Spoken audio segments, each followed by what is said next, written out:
아, 오늘 말씀을 더 준비하고 어제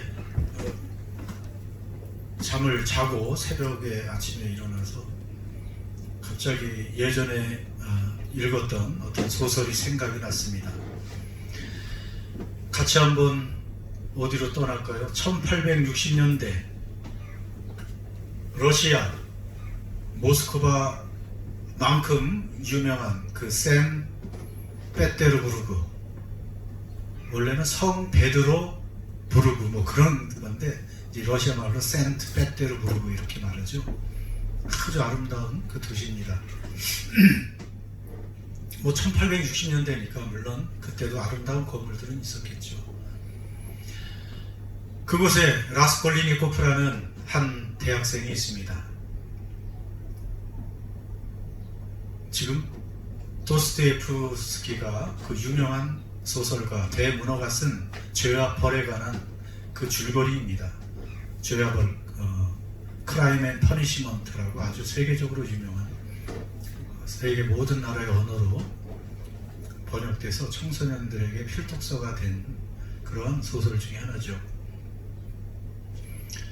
그 주인공 라스콜리니코프, 그 친구가 대학에 들어갔지만 가난합니다. 그래서 학자금을 계속 낼 수가 없어서 휴학을 했습니다. 그리고 지방에서 올라왔기 때문에 아주 작은 방에서 하숙을 하는데 그 하숙비도 제대로 낼 수가 없는 그런 처지가 되었습니다. 멀리 떨어진 그 어머니하고 계속 편지 교류를 합니다. 계속 편지로 하죠, 그때는.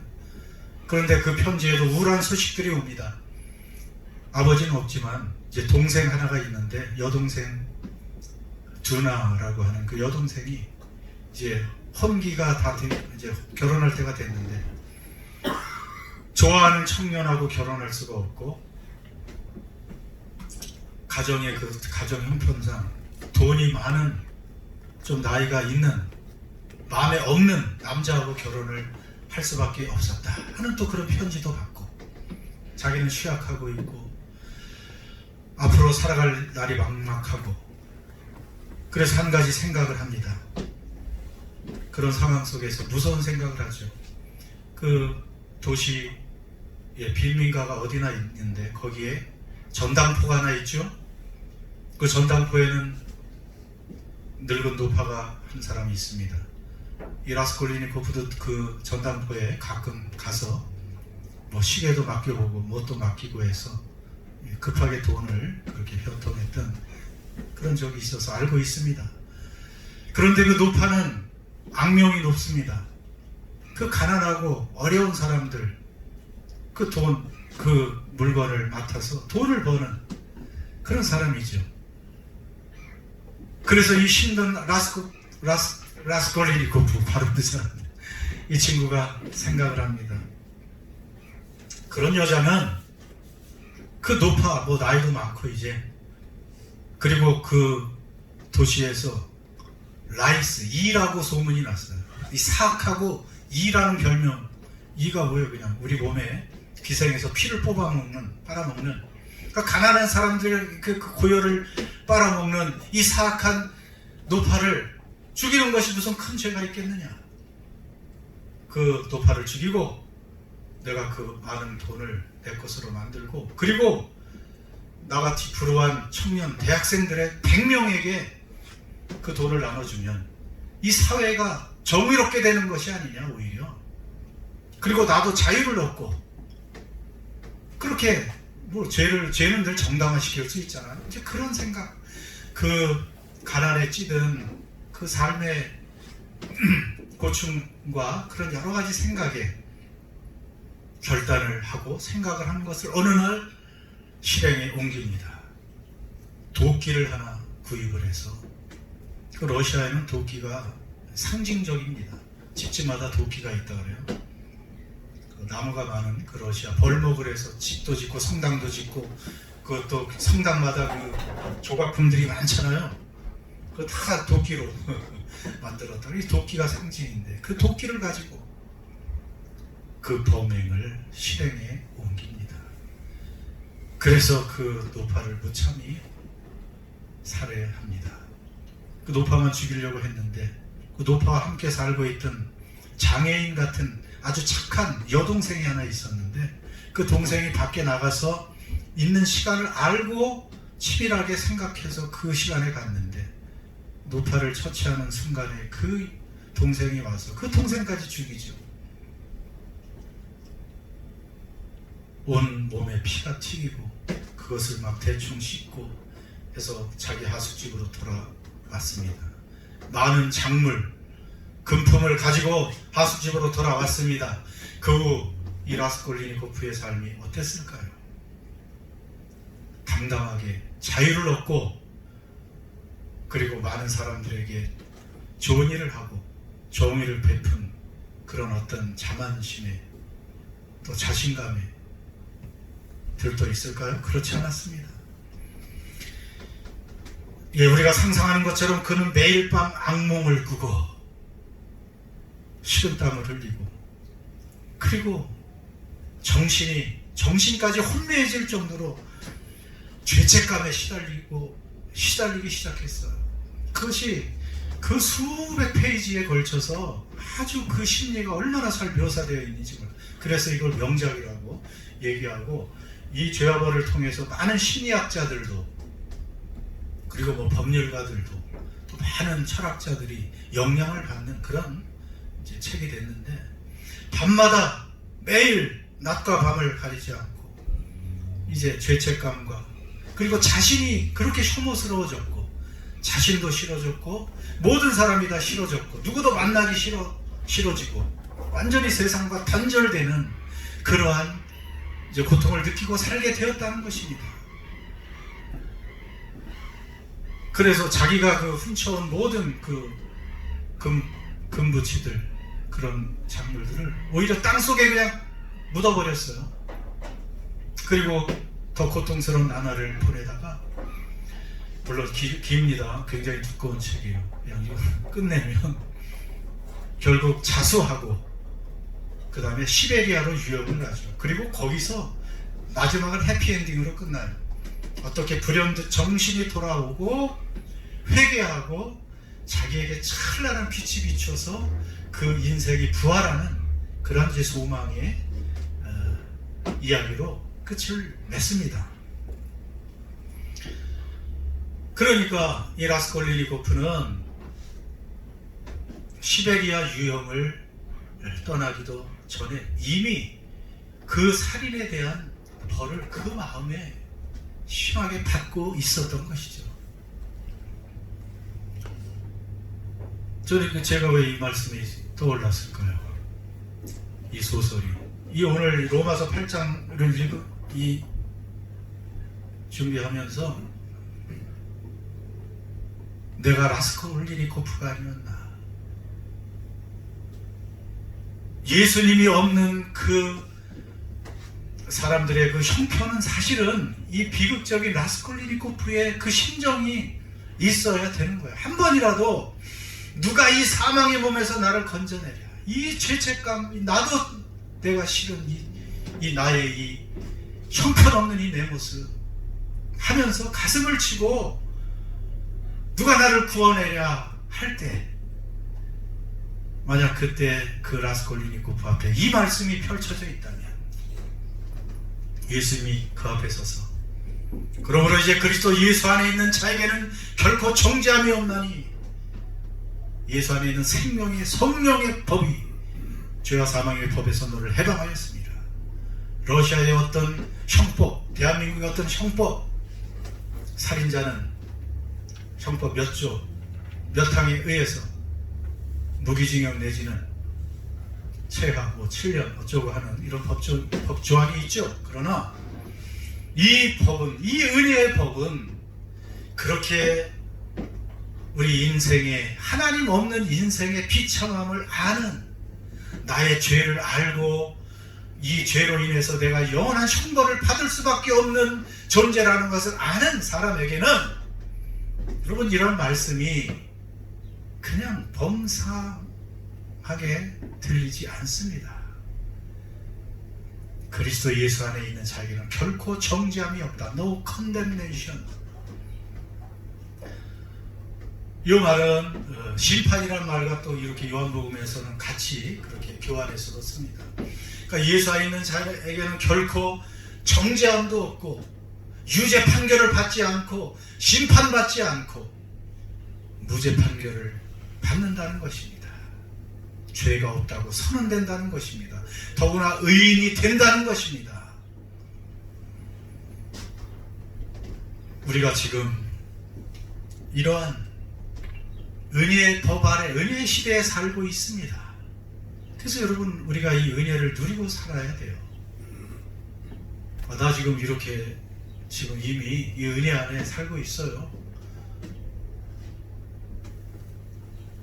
우리는 그렇게 삽니다. 그런데 가끔 우리는 또 그것을 놓쳐요. 예수 안에 있다고 하면서 죄책감에 사로잡히기도 해요. 그리고 때로는 또 반대로 이렇게 예수 안에 있기만 하면 누구든지 정죄함이 없으니까 하면서 또 죄를 너무 심상하게 여기는, 심상치 않게 여기는, 너무 가볍게 여겨서 함부로 또 죄를 짓고 다른 사람에게 많은 상처를 주면서 나는 죄 없어, 나는 용서받았어 하는 또 극단적인 곳에 빠지는 사람도 있습니다. 자, 오늘 이 말씀은 로마서 8장은 보석 중에 보석이고 오늘 이 8장의 서문 같은 것이죠. 예수 안에 있는 자에게는 정죄함이 없습니다. 왜 그래요? 이는 2절 이유를 설명하고 있습니다. Because 그리스도 예수 안에 있는 생명의 성령의 법이 죄와 사망의 법에서 너를 해방하였기 때문이다. 그런 말입니다. 그 두 가지, 이거 오늘 다 복음을 요약하는 말이에요. 복음을 다 요약합니다. 예수 안에 있는 이 영어 성경의 through Christ Jesus에서 예수를 통하여, 예수를 통해서 생명을 주는 성령의 법이, 그런 말이에요. 예수님을 통해서, 먼저 예수님을 통해서요. 그렇죠. 예수님 안에, 예수님을 통해서 먼저 우리는 구원을 받습니다. 우리가 아는 것처럼 율법을 통해서 구원받아요? 못 받죠? 왜냐하면 율법은 좋은 것이지만은 율법을 받은 우리가 약해서 율법으로는 구원을 받을 수 없다고 말씀했습니다. 율법을 통해서는 오히려 죄가 더 드러날 수밖에 없다. 그 율법이 나쁜 건 아니라고 그랬어요. 우리 앞에 아무리 좋은 음식이 진수성찬이 차려져 있어도 우리 몸이 그 음식을 받아낼 수 없는 약한 어떤 병에 걸려 있다면 그 음식이 무슨 소용이 있어요. 마찬가지로 율법이 좋은 것이었으나 우리가 죄된 몸을 가지고 있어서 그 율법으로 구원을 받지 못합니다. 그런데 예수께서 우리를 구원했는데 어떻게 해요? 3절에 보면 저 구체적으로 나와 있어요. 율법이 육신으로 말미암아 연약하게 할 수 없는 그것을 누가 하셨습니까? 누가 하셨어요? 하나님이 하셨어요. 하나님의 방법으로 우리를 구원하셨는데 죄로 말미암아 자기 아들을 죄 있는 육신의 모양으로 보내어 육신의 죄를 정하셨다. 이 말이 딱 그냥 우리가 복음이 요약된 채로 우리에게 들려야 돼요. 어떻게 해요?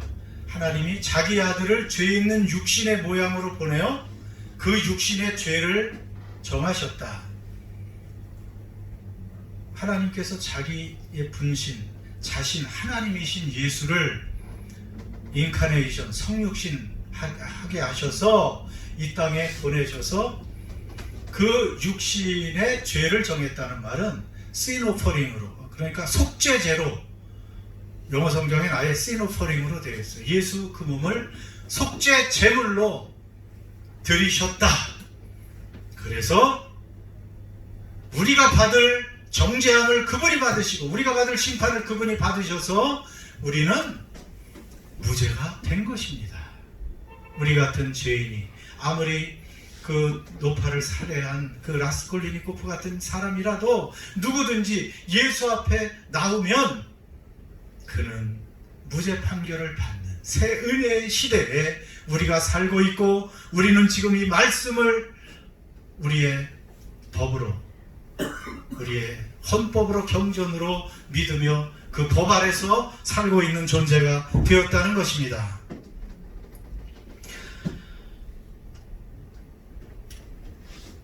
여러분, 예수님을 통해서 우리가 이렇게 엄청난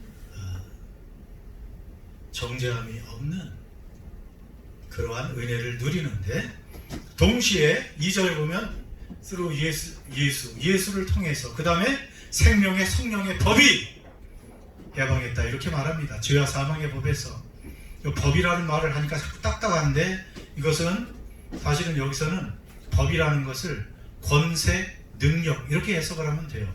그러니까 authority와 power, 그러니까 성령의 그 권세와 파워가 우리를 옥죄어 매는 그 죄와 사망의 법에서, 쇠사슬에서 우리를 끊고 해방하셨다, 그런 뜻입니다. 그러니까 왜 예수를 꼭 통해야 돼요? 예수님이 십자가에서 하신 그 일을 통해서 예수를 믿으면 동시에 누가 우리 안에 또 오셔요? 성령님이. 이것을 우리가 잊지 말아야 돼요. 성령님이 오시는데 그분은 권세와 능력이 있는 분입니다.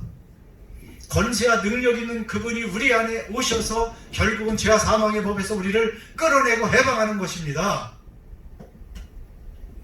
그래서 이 성령님이 우리에게 동시에 역사하시는 거예요. 그래서 우리가 구원받는 거예요.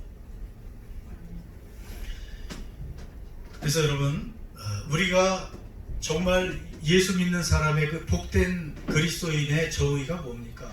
우리가 다 예수를 믿고 그리스도를 믿습니다. 그리스도인이 되었습니다. 그리스도인은 어떻게 해야 그리스도인이 되는 거죠? 누가? 예수 그리스도를 믿는 사람이 그리스도인이 됩니다. 또 하나, 그리스도인은 우리 안에 누가 계셔요? 성령이 권능과 권세로 임하시고, 그 다음에 또 결국은 4절, 자, 이런 모든 은혜가 누구에게 이루어지는가? 육신을 따르지 않고 그 영을 따라 행하는 우리에게 율법의 요구가 이루어지게 하려 하심이니라. 그래서 4절 같이 읽습니다. 시작. 육신을 따르지 않고 그 영을 따라 행하는 우리에게 율법의 요구가 이루어지게 하려 하심이라. 저는 로마서 8장을 읽다가 여기가 참 제일 저를 찌르고 힘들게 하는, 8장을 다 암송을 하지만 여기요, 1절 너무 쉬워. 그리스도 예수 안에 있으면 결코 정죄함이 없어요. 2절도 생명의 성령의 법이 나를 해방해. 3절, 내가 연약해서 할 수 없는 것을 하나님의 아들을 통해서 하셨어. 다 이루셨는데 이걸로 끝나면 좋은데 왜 꼭 이 말씀을? 결국은 그런 그리스도인은, 구원받은 그리스도인은 누구냐? 다른 정의죠. 그 사람은 육신을 따르지 않고 성령을 따라 행하는 그런 사람이다. 그런 우리에게 율법의 요구가 다 이루어진 것이다. 그러니까 율법을 다 지킨 사람이나 마찬가지로 의롭고 죄 없는 사람이 되는 것이다. 그런데 그 사람은 결국 육신을 따르지 않고 성령을 따르는 사람이라 이 말이에요. 그럼 지금도 매일 육신을 따르지 못하고, 성령을 따르지 못하고 매일 육신을 따라 살면 어떻게 되는 거예요? 그럼 나 구원 받은 사람이요? 그리스도인이에요? 이것이 오늘 우리의 늘 딜레마예요. 우리의 갈등입니다. 한 사람, 아까는 라스콜리니코프 얘기했고, 이번엔 대한민국 사람 한 사람 얘기를 또 해야 됩니다. 조세형, 누군지 다 아시죠? 여기 이 정도 나이 되신 분은 다 알죠. 조세형, 조씨, 여기 조씨가 없죠? 네. 혹시 김재석 집사님 친구 아니시죠? 조세형 뭘로 유명합니까? 김삼정 원사님 살인자라고 아까 잘못 얘기하고, 살인은 안 했고 대도죠. 왜? 아주 큰 도둑이요. 70년대 80년대에 한국의 유명한 대도. 왜 대도냐 하면 국회의원, 전직 국회의원, 은행장, 아주 부유층만 골라가지고 대저택을 침입해서 기가 막히게 금품을 탈취하죠. 그리고 이 사람은 또 의적이라는 그런 또 별명도 있어요. 자기가 훔친 것 중에 몇 %는 가난한 사람에게 줬대. 그거 잘한 거예요, 못한 거예요, 이게 도대체. 근데 결국은 그렇게 많은 도둑질을 하다가 잡혔죠. 이 사람 때문에 그 물방울 다이아몬드도 한국에 아주 유명해졌죠. 장영자가 갖고 있는 걸 훔쳐왔는데 그 물방울 다이아몬드 몇 억가는 몇 천만 원이겠지. 이 조세영이 결국 잡혀가지고 그가 훔친 것이 시가로 현 시가로 100억대가 육박할 정도로 얼마나 많이 훔쳤으면 그 고위층 것을 훔쳤으니까 괘씸죄까지 그거에 더해져가지고 결국 무기징역 판결을 받았죠. 그리고 수감돼가지고 16년을 수감하고 모범수로 추록을 했습니다.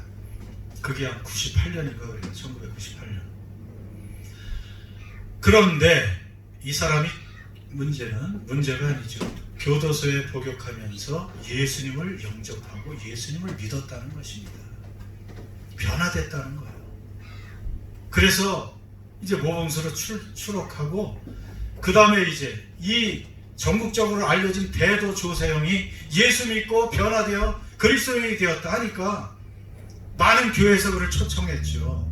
간증하는 사람이 되었습니다. 전국을 다니면서 간증을 했고 해외까지 다니면서 간증을 하던 사람이 되었고 신학교도 가고 전도사 되고 군소교단에서 목사 안수까지 나갔어요. 그렇게 잘 나가는 줄 알았는데 2000년대 중반에 일본에 간증 집회를 갔어요. 그런데 신문에 조세영 일본에서 절도범으로 체포됨.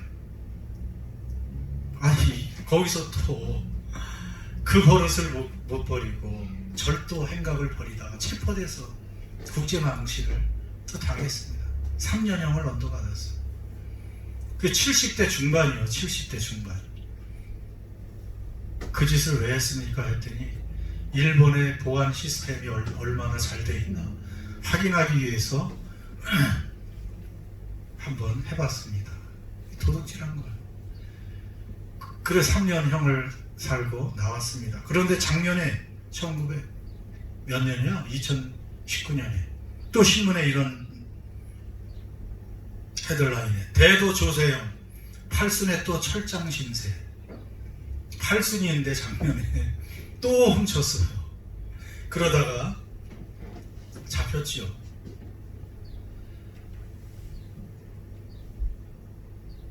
그 조세영이 예수 믿는 사람일까요? 헷갈리죠. 그런데 그 사람의 간증을 들어본 사람은 진짜 예수님을 믿는 사람 같대요. 예수 믿는데요. 그렇죠. 예수 그리스도께서 십자가에 달려 돌아가시고 부활하셨고 누구든지 예수를 믿으면 죄 용서해 주시고 내 죄가 그에게 전가돼서 나는 죄 없는 사람이고 나는 구원받았어. 여기까지 다 알고 고백하고 나 같은 죄인을 주님이 용서해 주셨습니다. 난 하나님의 자녀입니다. 그러고 살았겠죠. 간증했겠죠. 그런데 문제는 제가 보기에는 그 안에 누가 계셔요? 성령님이 계시다. 그 파워 있고 권세 있는 성령님이 계시고 정말 그리스도인은 더 이상 옛 육신을 죄된 육신을 따르지 않고 성령을 따라 성령의 인도함을 받는 그들이 그리스도인이 돼야 하는 이 진리까지 알지 못했던 것이에요. 그러니까 그냥 어떻게 해야든지 나는 죄 용서 받았어. 나 조금 이거 힘들고 참을 수 없으니까 한 번 더 옛 습관대로 해보지. 이런 것은 죄 종노릇하는 그 모습은 글쎄요 그리스도인이라고 말할 수 없죠. 저는 오늘 이 라스콜리니코프 죄와벌의 그 주인공 그리고 조세영 이분을 탓할 수가 없는 사람이라는 걸 알아요. 우리도 마음은 원이로되 육신이 약해서 얼마나 자주 넘어집니까?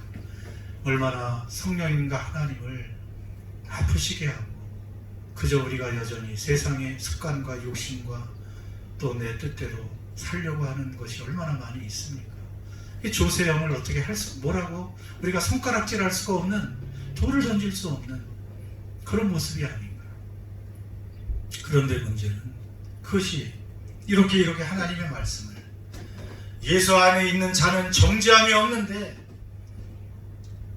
생명의 성령이가 우리 죄와 사망의 벌소를 해방한 그런 사람인데, 그러나 생명의 성령이, 생명으로 이끄시는 성령님이 우리 안에 계시고 그 강력한 성령님께서 우리 안에 계심을 알고 우리가 그분께 순종하려고 우리의 모든 것을 드리고 그렇게 잊지 않고 성령님과 동행하는 삶을 끊임없이 살아가고, 또 넘어져도 빨리 회개하고 또 내 안에 계신 성령님을 바라보고 의지하고 그분의 힘으로 사는 훈련이 계속돼야 우리가 신앙의 연륜이 흘러가면서 변화되지 않겠습니까?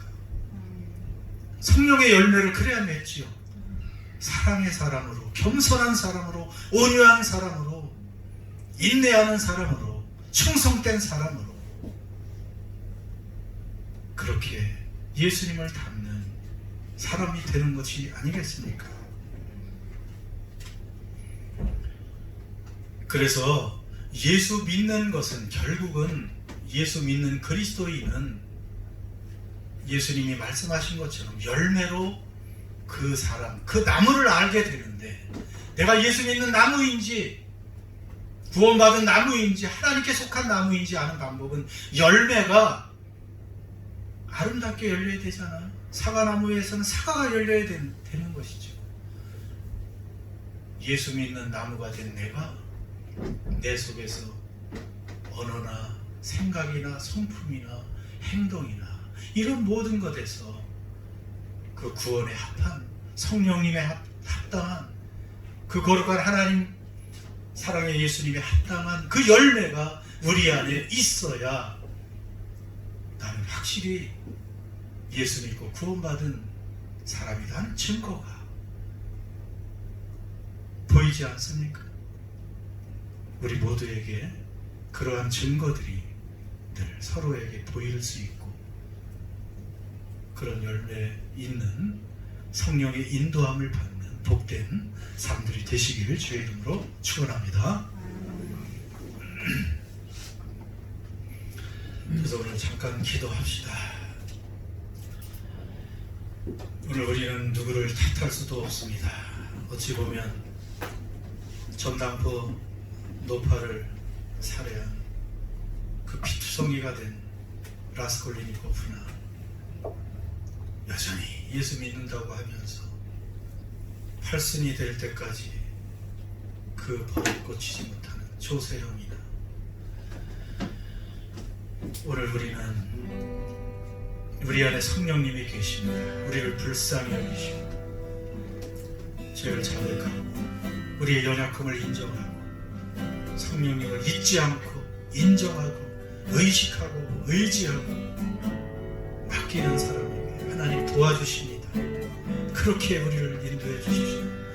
강력한 성령님 우리를 인도해 주옵소서.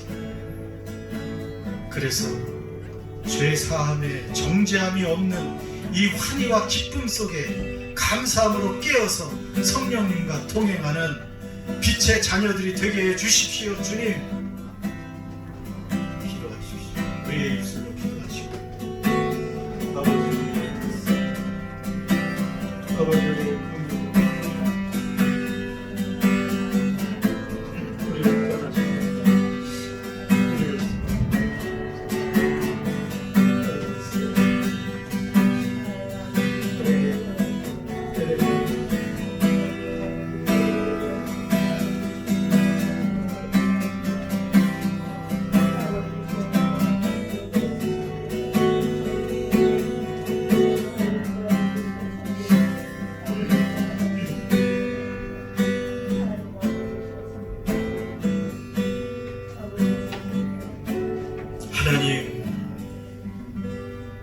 자신만 돌아보면, 우리의 삶을 돌아보면 그렇게 비참하고 참담한 죄인의 그 비극으로 끝날 인생인데, 하나님의 아들의 그 놀라운 사랑과 죽음으로 인해서 우리를 살려주시고 구원해 주시니 감사합니다.